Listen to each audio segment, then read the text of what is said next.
à l'inviter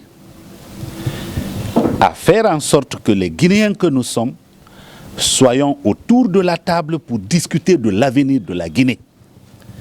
Ils ont pris beaucoup de risques pour mettre fin au 3e mandat illégal d'Alpha Condé.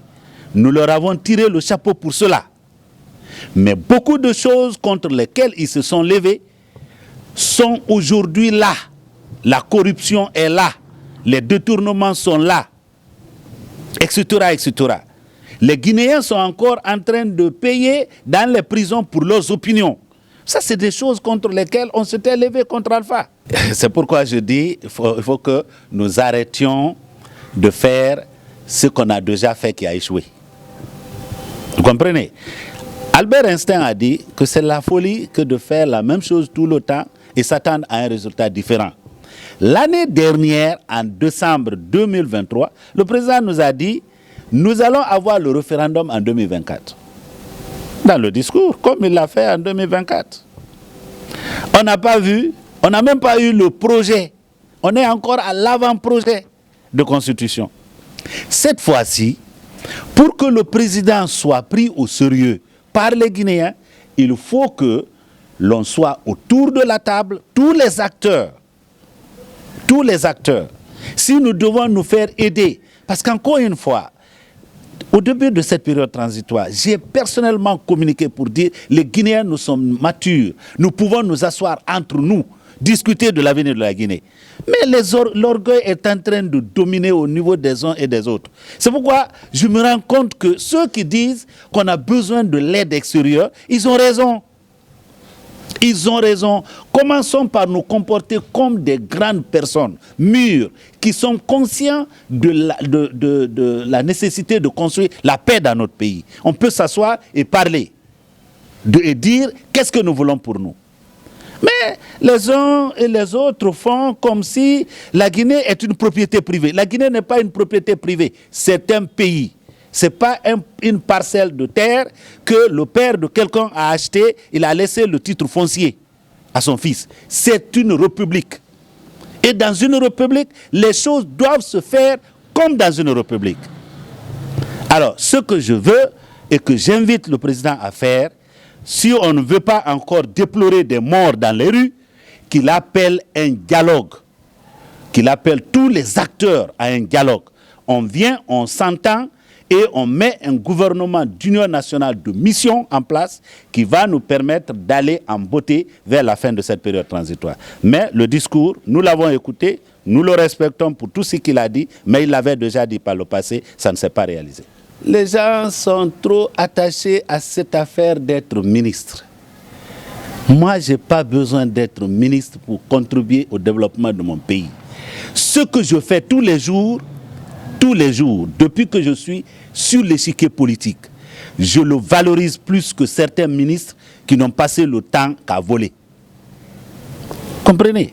Il faut qu'on se décomplexe par rapport au fait d'être ministre, au fait d'être directeur de ceci ou de cela. Il est clair que dans un gouvernement, il y aura des Guinéens qui seront ministres. Mais personnellement, moi, en tant que Faya Midimouno, je ne suis pas venu en politique pour passer d'un gouvernement à un autre. Je tiens à ce qu'un gouvernement d'union nationale soit mis en place.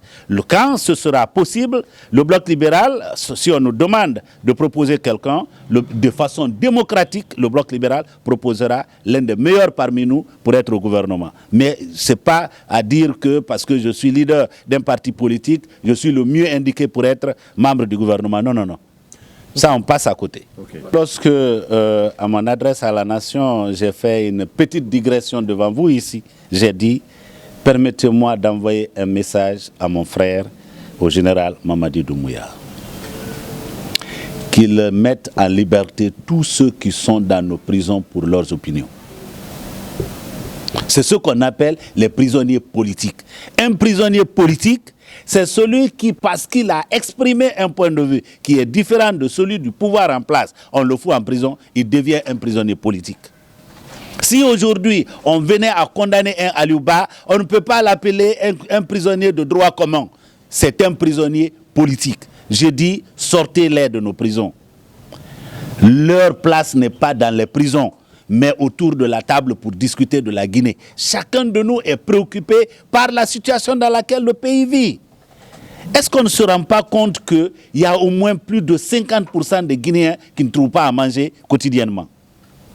C'est cela la vérité. Et c'est donc insultant pour les Guinéens que l'on dise à la radio, à la télé, qu'un seul individu a détourné 700 milliards. Quand même.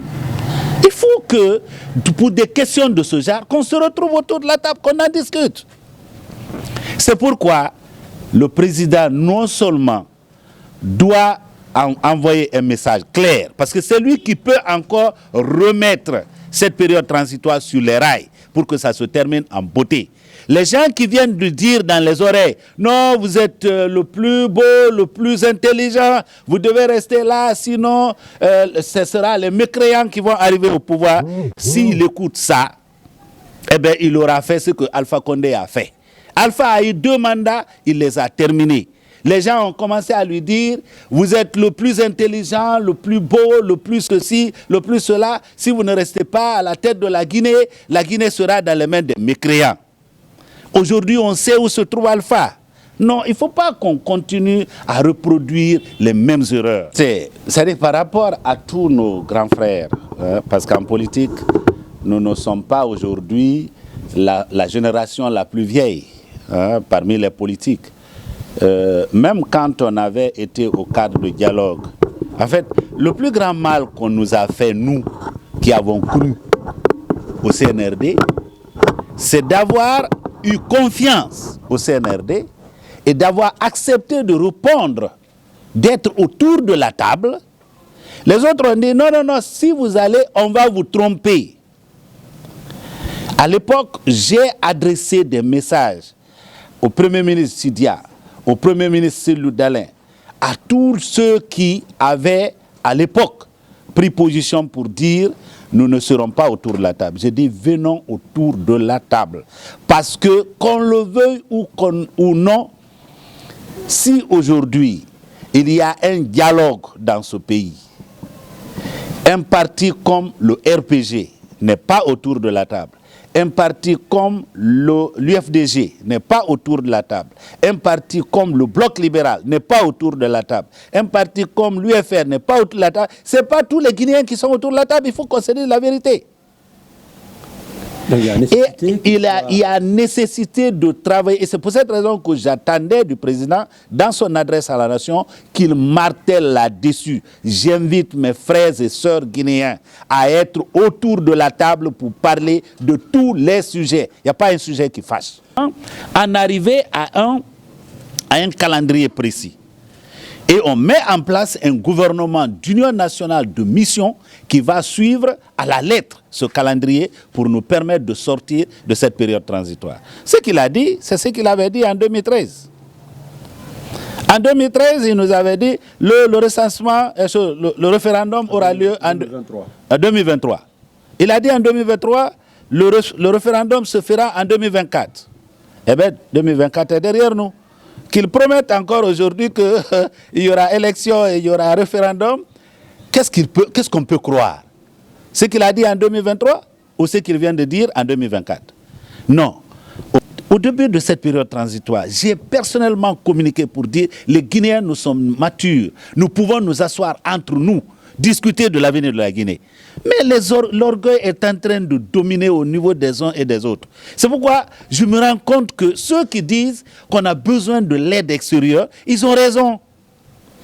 Ils ont raison. Commençons par nous comporter comme des grandes personnes, mûres, qui sont conscients de la nécessité de construire la paix dans notre pays. On peut s'asseoir et parler, et dire qu'est-ce que nous voulons pour nous.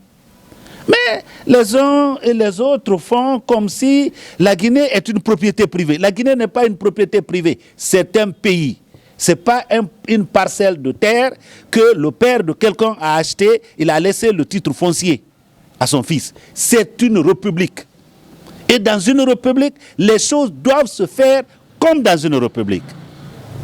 Alors, ce que je veux et que j'invite le président à faire, si on ne veut pas encore déplorer des morts dans les rues, qu'il appelle un dialogue qu'il appelle tous les acteurs à un dialogue. On vient, on s'entend et on met un gouvernement d'union nationale de mission en place qui va nous permettre d'aller en beauté vers la fin de cette période transitoire. Mais le discours, nous l'avons écouté, nous le respectons pour tout ce qu'il a dit, mais il l'avait déjà dit par le passé, ça ne s'est pas réalisé. Les gens sont trop attachés à cette affaire d'être ministre. Moi, je n'ai pas besoin d'être ministre pour contribuer au développement de mon pays. Ce que je fais tous les jours, depuis que je suis sur l'échiquier politique, je le valorise plus que certains ministres qui n'ont passé le temps qu'à voler. Comprenez ? Il faut qu'on se décomplexe par rapport au fait d'être ministre, au fait d'être directeur de ceci ou de cela. Il est clair que dans un gouvernement, il y aura des Guinéens qui seront ministres. Mais personnellement, moi, en tant que Faya Milimono, je ne suis pas venu en politique pour passer d'un gouvernement à un autre. Je tiens à ce qu'un gouvernement d'union nationale soit mis en place. Quand ce sera possible, le bloc libéral, si on nous demande de proposer quelqu'un, de façon démocratique, le bloc libéral proposera l'un des meilleurs parmi nous pour être au gouvernement. Mais ce n'est pas à dire que parce que je suis leader d'un parti politique, je suis le mieux indiqué pour être membre du gouvernement. Non, non, non. Ça, on passe à côté. Okay. Lorsque, à mon adresse à la nation, j'ai fait une petite digression devant vous ici, j'ai dit, permettez-moi d'envoyer un message à mon frère, au général Mamadi Doumbouya, qu'il mette en liberté tous ceux qui sont dans nos prisons pour leurs opinions. C'est ce qu'on appelle les prisonniers politiques. Un prisonnier politique, c'est celui qui, parce qu'il a exprimé un point de vue qui est différent de celui du pouvoir en place, on le fout en prison, il devient un prisonnier politique. Si aujourd'hui on venait à condamner un Aliouba, on ne peut pas l'appeler un prisonnier de droit commun. C'est un prisonnier politique. Je dis, sortez-les de nos prisons. Leur place n'est pas dans les prisons, mais autour de la table pour discuter de la Guinée. Chacun de nous est préoccupé par la situation dans laquelle le pays vit. Est-ce qu'on ne se rend pas compte qu'il y a au moins plus de 50% des Guinéens qui ne trouvent pas à manger quotidiennement? C'est cela la vérité. Et c'est donc insultant pour les Guinéens que l'on dise à la radio, à la télé, qu'un seul individu a détourné 700 milliards. Quand même. Il faut que, pour des questions de ce genre, qu'on se retrouve autour de la table, qu'on en discute. C'est pourquoi le président, non seulement doit envoyer un message clair, parce que c'est lui qui peut encore remettre cette période transitoire sur les rails pour que ça se termine en beauté. Les gens qui viennent de dire dans les oreilles, non, vous êtes le plus beau, le plus intelligent, vous devez rester là, sinon ce sera les mécréants qui vont arriver au pouvoir. S'il écoute ça, eh bien, il aura fait ce que Alpha Condé a fait. Alpha a eu 2 mandats, il les a terminés. Les gens ont commencé à lui dire, vous êtes le plus intelligent, le plus beau, le plus ceci, le plus cela. Si vous ne restez pas à la tête de la Guinée sera dans les mains des mécréants. Aujourd'hui, on sait où se trouve Alpha. Non, il ne faut pas qu'on continue à reproduire les mêmes erreurs.